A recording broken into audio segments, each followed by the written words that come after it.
శ్రీరాముని పయనం. స్త్రీ పాతివ్రత్యానికి అసలు సాక్షి ఎవరు? అగ్ని కేవలం దహనకారకుడేనా, లేక సత్యాన్ని వెలిగించే దివ్య సాక్ష్య? సీతమ్మ అగ్ని ప్రవేశం వెనుక దాగిన ధర్మం మర్మం ఏమిటి? రండి తెలుసుకుందాం. అగ్ని జ్వాలల్లో వెలిగిన సత్య దీపం, సీతమ్మ అగ్ని ప్రవేశం.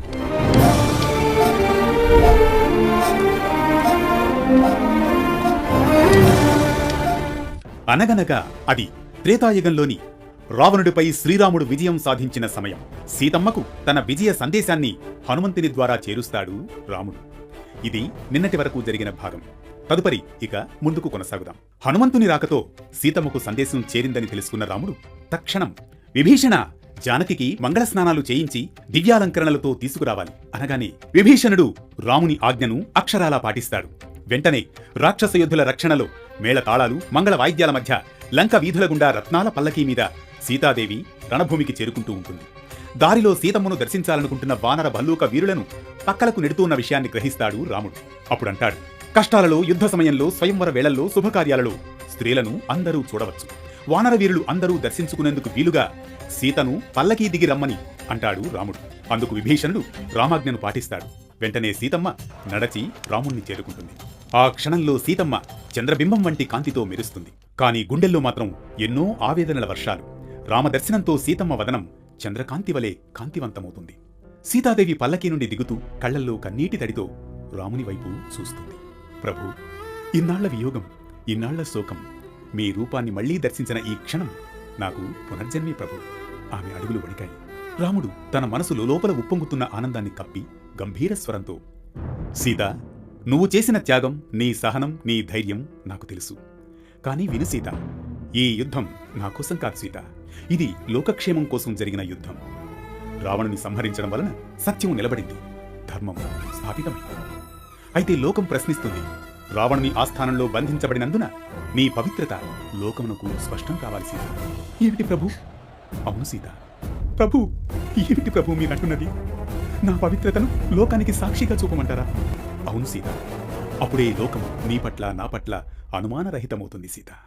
ప్రభు, ప్రభు, ఏం మాట్లాడుతున్నారు ప్రభు? నా హృదయం ఎల్లప్పుడూ మీకోసమే తపించింది ప్రభు. నా ఆలోచనలు ఎప్పుడూ మీ పాదసేవలోనే గడిచాయి. నువ్వు హనుమంతుని పంపిన నాడు ఈ సందేశం పంపినట్లయితే ఆనాడే ప్రాణాలు వదిలేసేదానను. ఈ యుద్ధమే అవసరమయ్యేది కాదు ప్రభు. నేను జీవించినా, కనులు మూసినా ఎప్పటికీ రాముడి సతిని. ఒక్కసారి అపనింద విన్నాక ఇక ఎందుకు ఈ జీవితం?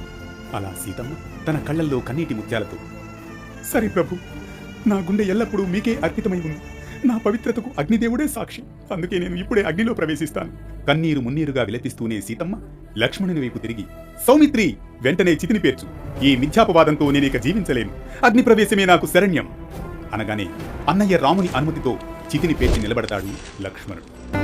ఆ సమయంలో సీతమ్మ రామునికి ప్రదక్షిణం చేసి దేవగణాలకు నమస్కరించి అగ్నిహోత్రునికి చేతులు జోడించి, నా మనస్సు రాముని అందే లగ్నమై ఉంటే, నా త్రికరణములు రాముని వశంలో నిండి ఉంటే ఈ అగ్ని నన్ను దహించక రక్షించుగాక అంటూ కణకణమండే జ్వాలామాలల మధ్యలో ఒక్క క్షణంలో ఒక్క ఉదుటున దూకేస్తుంది. అలా సీతమ్మ అగ్నిలో దూకగానే బ్రహ్మ, శివుడు, ఇంద్రుడు, సకల దేవతలు ప్రత్యక్షమవుతారు. అగ్నిదేవుడు స్వయంగా ప్రత్యక్షమై సీత పవిత్రమని ప్రకటిస్తారు. స్వర్ణ సింహాసనంపై సీతమ్మను కూర్చోబెట్టి పైకి తీసుకువస్తారు. రామభద్ర, నేను సమస్త జీవుల యొక్క కర్మలను చూస్తూ ఉంటాను. సీతమ్మ మనస, వాచ, కర్మణ త్రికరణ శుద్ధిగా నీ ఆరాధనలోనే ఉన్నది సుమ. సర్వలోకములను పవిత్రం చేయగల శీలవతి సీతమ్మ. ఇదిగో నిస్సందేహంగా స్వీకరించు అనగానే రాముడు ఆనంద బాష్పాలతో, దేవతలారా, ఆర్యులారా, ఒక్క క్షణం అందరూ ఆలకించండి. మీరెవ్వరూ ఎంతమాత్రమూ చెప్పవలసిన అవసరం లేదు. సర్వకాల సర్వావస్థలయందు నా సీత మనస్సు నాపైనే ఉందని నాకు తెలుసు. సముద్రం కట్టను దాటనట్లు, అగ్నిని చేత పట్టలేనట్లు సీతను రావణుడు తాకలేడన్న విషయం నాకు తెలుసు. కానీ ఈ విషయం ఏనాటికి లోకానికంతటకు తెలియాలి. చేతకానివాడు రాముడని లోకమనకూడదు. సీత పాతివ్రత్యం లోకానికి చెప్పాలని ఓ పతిగా అనుకోవడమే ఇందులోని ఆంతర్యం. ఇది లోకం కోసమే తప్ప తనలో దోషం నేనేనాటికీ ఎరుగను. ఇది సత్యం అంటూ రాముడు సీతమ్మను దగ్గరకు తీసుకుంటాడు. ఈ దృశ్యంతో సర్వులు ఆనందభరితులవుతారు. ఇది అగ్నిదేవుని జ్వాలల్లో వెలిగిన సత్యదీపం, సీతమ్మ అగ్నిప్రవేశం. రామాయణం కేవలం ఒక పురాణం మాత్రమే కాదు, మనలో దాగిన సందేహాలకు సజీవ జీవన సందేశాలు.